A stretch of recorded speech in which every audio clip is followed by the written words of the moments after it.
Hey, Peter. God dang it, Bobby.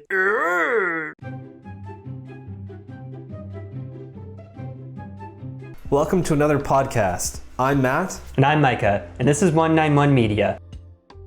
On today's podcast, we're going to be discussing our favorite video games and favorite genres of video games. Alright, so Micah, what do you think your favorite genres or types of video games are? I think some of my favorite genres of video games would probably have to be RPGs and like action adventures. I've been really into games like Uncharted lately, The Witcher 3, like the whole Witcher series in general.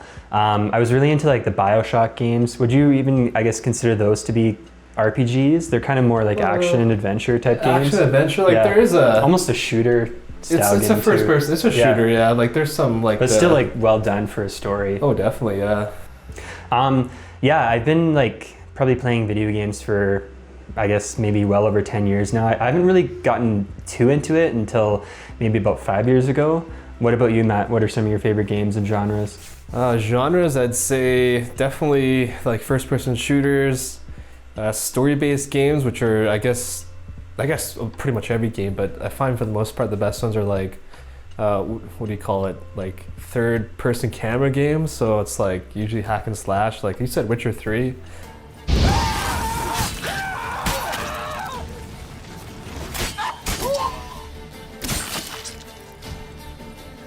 That's a really good game. I used to like real-time strategy games a lot, not so much anymore. So I guess mostly these days, I'd say action adventure or first-person shooters. Those are probably my favorite genres. Mm-hmm. My favorite games specifically, it's hard to say. There's a lot of good games, like a lot of great games, and probably many great games I haven't even played yet. But as you mentioned, definitely Witcher 3 is near the top of the list. Red Dead Redemption 2, that one was amazing for me. The gameplay of that wasn't so good, I found. Like it's got kind of repetitive almost, but the story just kept me going and kept me involved with the story, even though it was like, I don't know, it took me like 100 hours to finish that game. I think so. With Rockstar, they're more well known for like making really good stories, and like it's not like the gameplay has really changed over the past how many years. Yeah, there's not too much innovation anymore. That's the thing. They've kind of maybe gotten comfortable with the technology we have. So yeah, graphics keep getting better. Yeah, they add a few features here and there, but there's no big jumps anymore in kind of gameplay. Or if they do, it's not too common anymore. Mm-hmm. So how would you say the world is in some of your favorite games, and what draws you in? What makes you want to play video games? I'd say number one usually is the story, and number two could be the gameplay. So games like Witcher 3, the story of that game was amazing, but the gameplay was not too. I thought that was like the what do you call it? The negative to the game. Like the combat seemed repetitive. It's just decent, but basically the whole game came down to there's a light attack, a heavy attack, and then there's the dodge, and then there were some like spells you can cast too, but it was basically like every fight, okay, slash, dodge, right? But yeah, the story was amazing, so it kept me going. Unless you play on Death's March. I never tried that. That was the hardest mode, right? Yeah, the hardest difficulty, yeah. Like, how quickly do you get killed in that game? It's usually like one hit. Mode. You have one hit? Yeah. And you beat it? Yep. How long did that take you? I think I played over 200 hours, but that was like for everything. On Death's March? Yeah. Jeez, I'm like 100 and... I haven't even beaten the DLC. Like I'm 130 hours into everything. The thing I like about certain game developers though, like CD Projekt Red, who did The Witcher 3, is they actually seem to care about their fans because, there's just like countless hours that you can spend playing the game, but it's not like it's repetitive with the storyline. Like maybe the gameplay is a bit repetitive, but there's always something new with like a story. And I feel like RPGs are so well loved because the story is good. And maybe the gameplay suffers a bit, but people can kind of let it go because the story is what people care about. The characters. That's in the end, that's what you should be worrying about, right? Yeah. How do you feel graphics kind of draw you into a game? Do you care about graphics a lot, or is it more gameplay for you? graphics really help. I mean, especially when I was playing Uncharted, they re-released the whole Uncharted series, or 1 to 3 on PS4. And playing the first Uncharted game, it's kind of, you notice how it was taken from, I guess, PS3 and 360 and kind of tried to morph it into PS4. And you can tell it looks good, but not as good as it should. But then Uncharted 4 came out for PS4. It looks amazing. One of the like most beautiful games I've ever played in my life. And then even like games like Tomb Raider, I've been really into lately, and you see the progression from the first game that came out in 2013 to the last game that came out in 2018, and how much of a difference that is. Like I play on PS4, but Matt plays on PC, so he sees more of a graphics-wise on PC. Oh yeah, the graphics for me, like I'm a graphics whore, so like you said, I want to get a PlayStation 5 when it comes out just because of all the exclusives on PlayStation. I guess the thing is, back when I was a kid, my parents never bought me any console really past I guess they bought the NES, they bought the N64, and then they bought the Wii, which I wasn't really into, and that was 2007, and then they never bought anything else, so I just had a PC, and I kind of just stuck with that, right? You didn't like playing Wii bowling? And Wii tennis? Yeah, that what was the other game? Wii Sport. There was a bunch. It was like that compilation of a bunch of like, I don't know, family-friendly games. Did you build your own Wii? I did. I definitely did.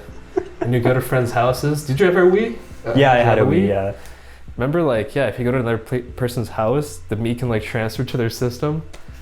Yeah. Yeah, that was it's quite the era of gaming. But it's interesting because the Switch is now bringing all these console games over. So now, like, I saw The Witcher 3 on Switch, but like, I wonder how that would look and how they would even work. It's just so weird when you think of like Nintendo, like taking these games. Oh, you know? You mean like having more serious and like AAA? Well, I guess like Nintendo's a AAA publisher, but I know what you're saying. Like more serious, other publisher games that make graphically demanding, huge scale games. I guess like a lot of times though is they have to scale back the graphical fidelity on it. Like it's the same game, but they have to scale back the graphics just so it can run. Mm-hmm. So the graphics on the Switch for a game like Witcher 3 is probably not too good. Probably not. I haven't looked at any gameplay of that, but yeah, like Switch definitely has some good games. I don't have one, but I've heard like the Zelda Breath of the Wild game's amazing and all the exclusives are awesome, but yeah, unfortunately I don't have one.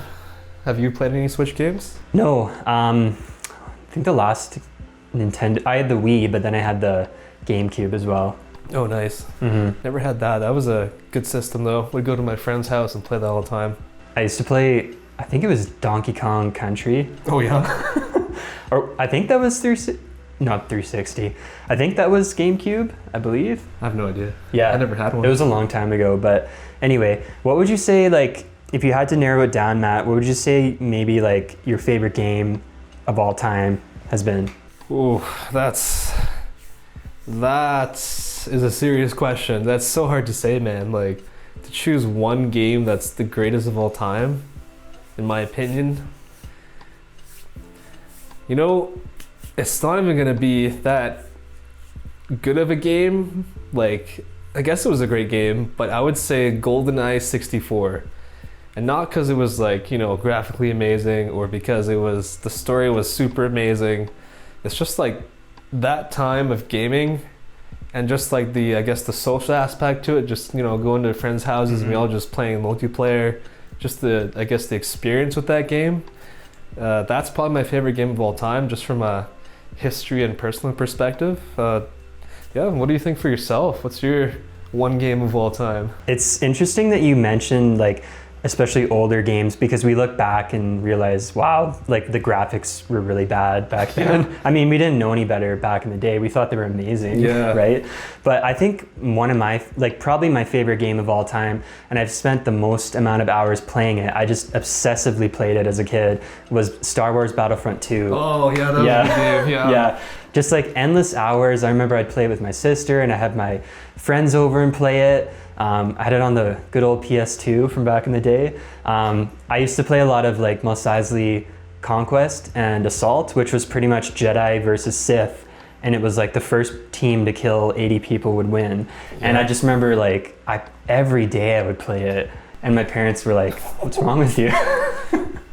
But I think it's like memories too, man. Like, you know, it's like friends. You play with friends, and it's so much different when you're playing with friends and you're playing with family members compared to, I feel like people are still playing online now, but it's so much different. Like, video games maybe are more tailored to be like a first person, like, or just one person playing, you know, to get that experience. But nostalgia for sure.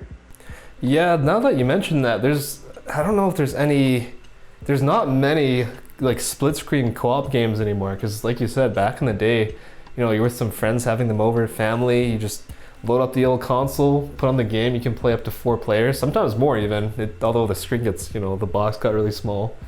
But yeah, these days it's like, it's all about just, you play by yourself, and your other friend is like, either, I guess, have to bring their own console over to play on another TV, or you just play from your own houses, right? Mm-hmm. There's no more of that physical aspect of gaming together. It's all digital, I guess, like by distance. Mm-hmm. Yeah, I mean, for sure nostalgia. I think maybe I wish there were more games like that. Like EA came out with Battlefront 2, which I think is pretty good, but it still doesn't compare to the original in my opinion. Maybe it's just like from when I was younger, just had more of a fun experience playing it. But yeah, I think gaming was maybe a bit more fun back in the day. Oh, definitely. I think as we become older too, we've become a little bit jaded, because back in the day, you're a kid, every game is new, and it's like, wow, technology is progressing, and these days it's like, well, you've seen everything done already, it's just the stories are different, right? And like some games do innovate, so some of them are pretty fun and interesting, but now as we're older, we're like, well, we've seen better stuff. Right? Yeah. So we both talked about like our favorite games, but if you had to pick a favorite game from maybe the past 5 years, what would you pick? Oh, something recent. Yeah. I'm gonna split this into 2 different things. I'm gonna say a single player game and a multiplayer game. So single player game of the past 5 years, definitely Red Dead Redemption 2. Just like I said earlier, just based on the story aspect alone, I did have fun with the gameplay, but it was repetitive. It's kind of Rockstar's usual formula, like Grand Theft Auto of the last few games. It's like the exact same, you know, go here, kill these guys, okay, go back to base. Oh, something else happens, save your team member, kill these guys, go back to base, right? Over and over again. But the story was like, I guess, playing through a Western, like a really good Western movie, and you're the actual main character. So single player, that'd be the best game for me. Multiplayer, some people throw shade at me for this, but the game Overwatch, that game, I love that game. It's frustrating, but it just keeps bringing me back, because I think the thing is, like, I don't have to invest too much time, because rounds are like between 15-20 minutes, and it's just 6 for 6, you know, finish the match, and if you're doing something else, just leave after 20 minutes. It's kind of a quick, you know, when you don't have too much time, it's a great time waster, I guess, to kind of de-stress a little bit. All right, Micah, what is your top game that released in the last 5 years? In the past 5 years, I'd probably have to say Uncharted 4. It came out in 2016. It's such a far cry, not Far Cry, the game series, but such a far cry from the first 3 Uncharted games. I think they just totally upped what the game was before, and like the characters became stronger, the story became stronger. Like, it was very emotional in certain parts of it. I was so into it. Like, I played like countless hours, just kind of collecting every artifact, and lots of, like, you'd have to do a lot of puzzles and stuff like that. A lot of people maybe got frustrated with the Uncharted series because there was a lot of puzzles in it, and like you had to look online. There was a few times I had to go online to check because I couldn't rush past it, but I was always interested in Nathan Drake as a character. Like, he's like a treasure hunter, you know, he's like a historian. He cares about that kind of stuff, you know, like he would risk his life to go out there and, you know, try to find like the latest artifact, just for, you know, not even for the money, but just because he loves what he does. But it's very good in terms of being a third person shooter too. It kind of, you can see like over the years from Uncharted 1 to 3, they did a really good job, but then like maybe the one thing I was going to say about Uncharted 4 is the cinematography was like just completely blew away like any other game I've played in the past 5 years. Naughty Dog did a really good job with it. So yeah, that's probably my favorite game in the past 5 years. The cinematography, do you mean like the cutscenes and things that they had where it shot Yeah. like movie quality? Yeah, the cutscenes and just beautiful landscapes, and really draws you into the world. Like, I feel like I play video games because I want to be drawn into the world, and if a world's not that interesting, like, why are you going to play it, you know? Was that game, like I said, I don't have a PlayStation, never played any of the Uncharted games. Is it similar to Tomb Raider? It is very similar to Tomb Raider. They're almost not identical, because like Tomb Raider, a lot of the time you don't really have anyone to interact with. Right. But because you play as Lara Croft and you kind of just are by yourself. You have your brother Jonah, but you don't really interact with him that much. Maybe in the last Tomb Raider game that I'm playing, you maybe do more of that. But Uncharted was really cool because you had like Nathan Drake, and then you had Sully, who's almost like his like uncle or father type character. And then you had like Nathan Drake was with a few women in between, and you know, like he ends up getting married to a woman, and there's like some weird like almost animosity towards a few women who had been with him. And it's like, I think the cool thing too is like they did a really good job like with comedy in those games. Like if you get a PS5, man, you should for sure get the Uncharted games. Oh yeah, definitely. Thanks for watching our podcast about our favorite video games and genres. I'm Matt. And I'm Micah. And if you guys liked our video, you can like, comment, or subscribe.